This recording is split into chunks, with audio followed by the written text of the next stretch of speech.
YouTube, welcome back to another season of Witchcraftin'. I am Meg, your Wednesday hostess, and my personal channel is Elizabeth's Story. I would love it if you would come by and see me there, if you are so inclined. Okay, today I wanted to talk to y'all about memory jugs. We'll show you the one I made. Memory jugs are basically a vase or jug or bottle. I'm trying to get my mom's picture in the light right there. That's a profile of my mother. That are covered in clay, and then you stick mementos, things that remind you of your loved one who has passed, or things that they loved when they were here.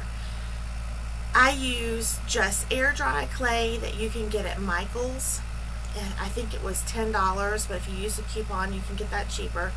This is a small vase that I used.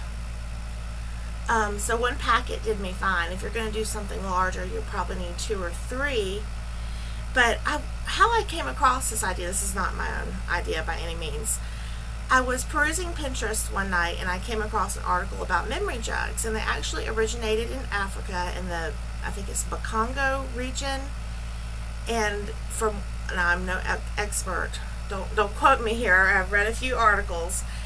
The African people believe that we were connected to spirit through water. So the first memory jugs were made with clay and like shards of seashells, things you would find on the beach, things that represented water, and that was supposed to help release the spirit to the other side and keep them in contact with that water element.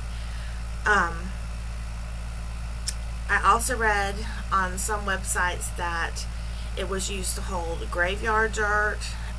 They could also be made to adorn the deceased graves. You could make one and set it on their grave, and it would ease the suffering of their passing.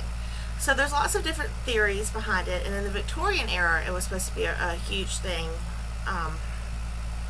when all the decoupaging and sort of that sort of stuff was prevalent. So what I did, I made mine to use to hold graveyard dirt from my mother's grave, or like little rocks and objects that I find there. This is just a little porcelain vase, and I put the air dry clay all over it, and then I just simply stuck mementos, little offerings. I've got some tiger's eye, some lazuli, mother of pearl, keys, just things that remind me of her. This is a little Victorian, I think it was a pendant at one time, and that just reminds me of the kind of art that my mother liked. I've got some crystals that I found at the rock mine wedged in here. These were from one of her hair barrettes, and this is just a little piece of jewelry. But so basically you just wedge it in there. You want to get about 1/4 of an inch, maybe more, of clay on your porcelain or glass, whatever you use. You want it to be the air dry kind. And you just want to make sure you really get it in there. I did have a couple of little mementos fall out, but I've got them hot glued right now for the purpose of showing you just the ones that fell out. But I'm going to glue them on with E600. So if that happens to you, don't be alarmed. You give it a day or 2 to dry with your mementos stuck in, and when you stick it in the clay, make sure that you may have to build the clay up, like where I've stuck the crystals. You may have to build the clay up around it to securely hold it. Make sure you wedge it in there pretty firmly and deep into the clay. So that is really it, and then when it's dry, you paint it whatever color you want to. You could do anything you want with these. You don't have to use them to hold graveyard dirt if that's something that you're not comfortable with.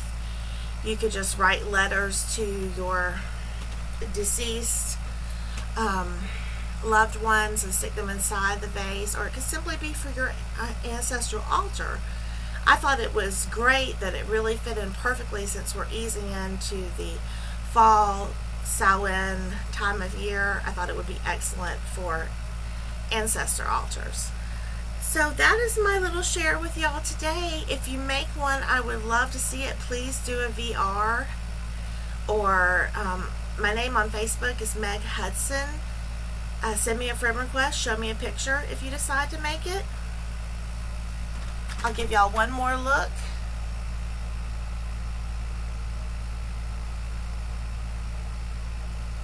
Give you one more look at it.